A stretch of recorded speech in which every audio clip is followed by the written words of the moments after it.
Personal computer की अगर हम बात करें, अगर कंप्यूटर को सस्ता करने की बात करें, अगर हर मिडिल क्लास घरों तक कंप्यूटर या लैपटॉप पहुंचाने की बात करें, तो बिल गेट्स का नाम ना ले ऐसा हो ही नहीं सकता।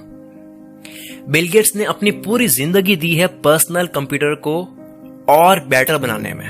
पर्सनल कंप्यूटर मतलब क्या, जो पर्सनली एक इंसान चला सकता है समझ करके, इतना टफ नहीं है उसको समझना।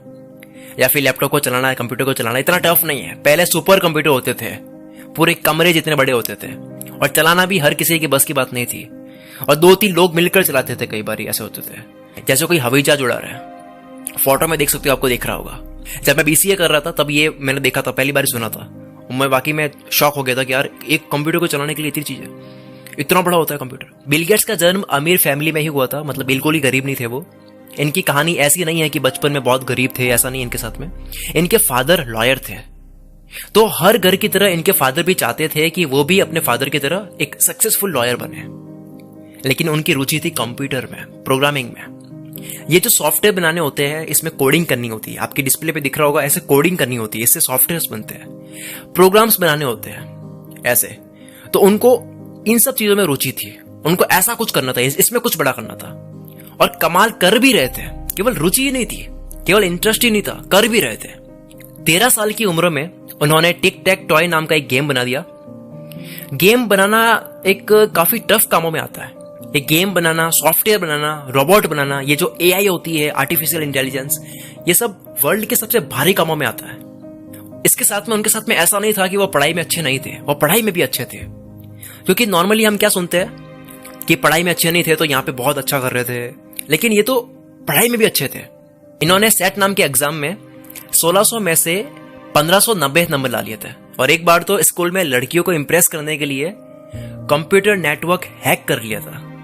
बिल गेट्स ने केवल 17 साल की एज में, जब काफी लोगों को पता भी नहीं होता है 17 साल की एज में कि मुझे क्या करना है, मेरा पैशन क्या है, उस उम्र में अपने दोस्त एलन के साथ में मिलकर ट्रैफ और डेटा नाम का एक डिवाइस बनाया था, जो ट्रैफिक काउंटर था। और ये डिवाइस इतना हिट हुआ, लोगों को इतना पसंद आया कि बिल गेट्स को उस वक्त समझ आया, ऐसा उनको एहसास हुआ कि उनको सॉफ्टवेयर कंपनी बनानी चाहिए। फिर कहानी यहां से शुरू होती है। अप्रैल 1975 में उन्होंने हार्वर्ड यूनिवर्सिटी को छोड़कर पॉल एलन के साथ मिलकर खुद की सॉफ्टवेयर कंपनी बना दी। उनको कोई अंदाजा नहीं था उस वक्त कि ये कंपनी पूरी दुनिया की सबसे बड़ी कंपनीज में से एक बनेगी एक दिन। और ये जो कहते हैं ना Bill Gates college drop out है, उन्होंने कॉलेज बीच में छोड़ दी थी, तो मैं 2 बातें बोल देता हूं। वो हार्वर्ड यूनिवर्सिटी में पढ़ते थे, हार्वर्ड यूनिवर्सिटी में पढ़ते हुए कॉलेज छोड़ी है। वहां खाली कुछ महीने बैठकर भी आ जाओगे तब भी सक्सेस की हवा लग जाती है। दूसरा, पहले उनको पूरा विश्वास हुआ था, फिर उन्होंने कॉलेज छोड़ी थी, मतलब खेल चुके थे काफी, फिर उन्होंने कॉलेज छोड़ी। ऐसे ही नहीं यूट्यूब पर स्टेज पर कोई चिल्ला रहा है, गला फाड़ के चिल्ला रहा है, यू कैन डू इट, अब जाकर के कॉलेज छोड़ रहे हो, वैसा नहीं करा था उन्होंने। जोश में एक्शन नहीं लिया था, सही चल रहे थे वो। जैसे कि होता है ना, काफी लोग एग्जांपल देते हैं कि वो भी तो कॉलेज ड्रॉप आउट है। वो क्यों है वो पढ़ो पहले आप। बिल गेट्स एक तो पढ़ाई, दूसरा प्रोग्रामिंग और सॉफ्टवेयर में, इसके साथ में वो बिजनेस में भी अच्छे थे। एक होता है एक कोडिंग में अच्छा होना केवल, तो पूरा कोडिंग में अच्छा होना, लेकिन बिल गेट्स कंप्यूटर में ही नहीं बल्कि बिजनेस में भी तेज थे। 1981 में आईबीएम ने एक ऑपरेटिंग सिस्टम बनाने के लिए बिल गेट्स को कहा, तो बिल गेट्स ने उस ऑपरेटिंग सिस्टम को खुद बनाने के बजाय टीम पीटरसन, जो कि कंप्यूटर इंजीनियर थे, के पास गए, जिनके पास ऑलरेडी एक बना हुआ ऑपरेटिंग सिस्टम था। तो वो बना हुआ ऑपरेटिंग सिस्टम $50,000 में खरीद लिया बिल गेट्स ने, और आईबीएम को रॉयल्टी पर बेच दिया। उसका नाम था MS DOS, जिसकी कीमत 6 महीने में ही वसूल हो गई थी। वो हर वक्त बिजनेस में कुछ बड़ा और अलग करने की तलाश में ही रहते थे। बिल गेट्स अपने काम को लेकर इतने क्यूरियस और डिवोटेड थे, और ये बात अल्बर्ट आइंस्टीन ने भी कही है। उन्होंने कहा था कि मेरे पास कोई स्पेशल टैलेंट नहीं है, मैं बस पैशनेटली क्यूरियस हूं, बहुत जिज्ञासु हूं, बस यही है। तो बिल गेट्स भी बहुत जिज्ञासु थे, और ये क्यूरियस होना ही सबसे बड़ा कारण होता है हर सक्सेसफुल इंसान का। ये दिमाग तेज होना, अक्ल तेज होना, IQ सपोर्ट होना, पैसा, घर का सपोर्ट, ये वो, ये इतना मैटर नहीं करता है जितना क्यूरियस होना मैटर करता है। Back to the point, Bill Gates इतने क्यूरियस और डिवोटेड थे कि वे वीकेंड पर जाने में ट्रस्ट नहीं करते। जो छुट्टी होती है, संडे होता है, वो नहीं मनाते थे। एक होता है काम से भागना, क्या छुट्टी आ रही है, उनको मजा आता था।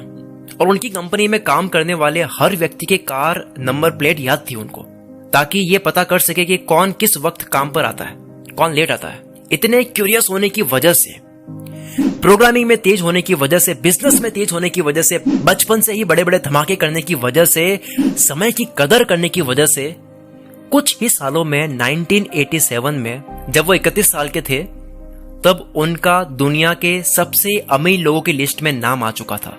बिल गेट्स ने एक इंटरव्यू में भी कहा था, जब उनकी सफलता का राज पूछा गया, उन्होंने बताया कि वो एक साल में 50 बुक्स रीड करते हैं, यानी कि महीने की 4, पर वीक एक बुक, और वो पढ़कर इंप्लीमेंट करने की कोशिश करते हैं रियल लाइफ में।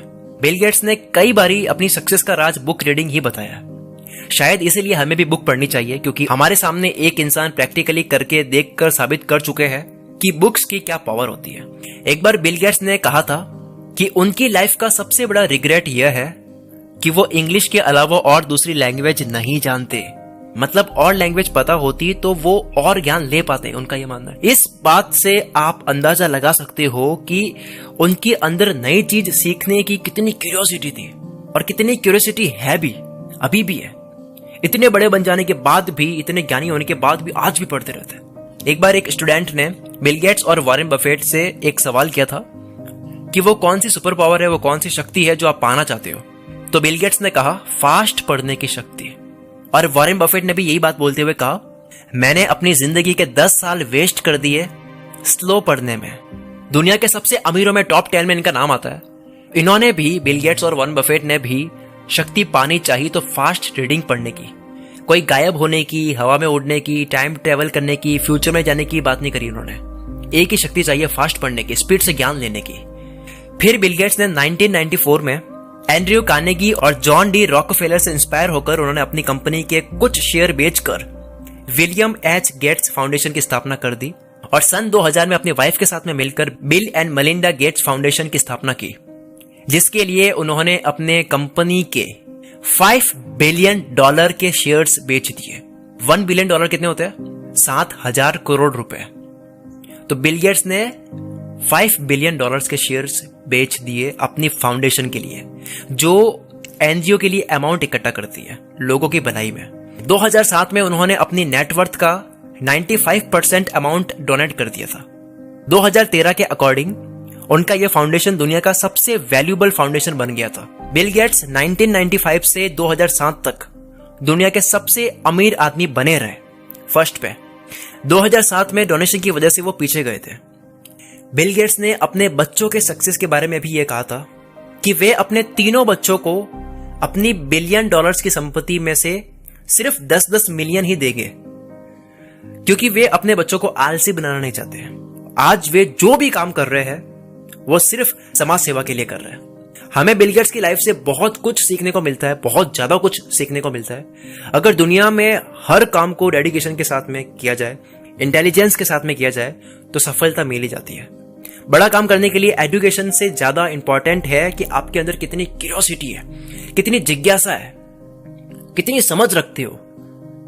चलो अब तक के लिए सिर्फ इतना ही। और हाँ, पहले मैं बहुत आलसी था, बहुत ज्यादा लेजी था, और आज मैं बहुत ज्यादा बिजी हूं।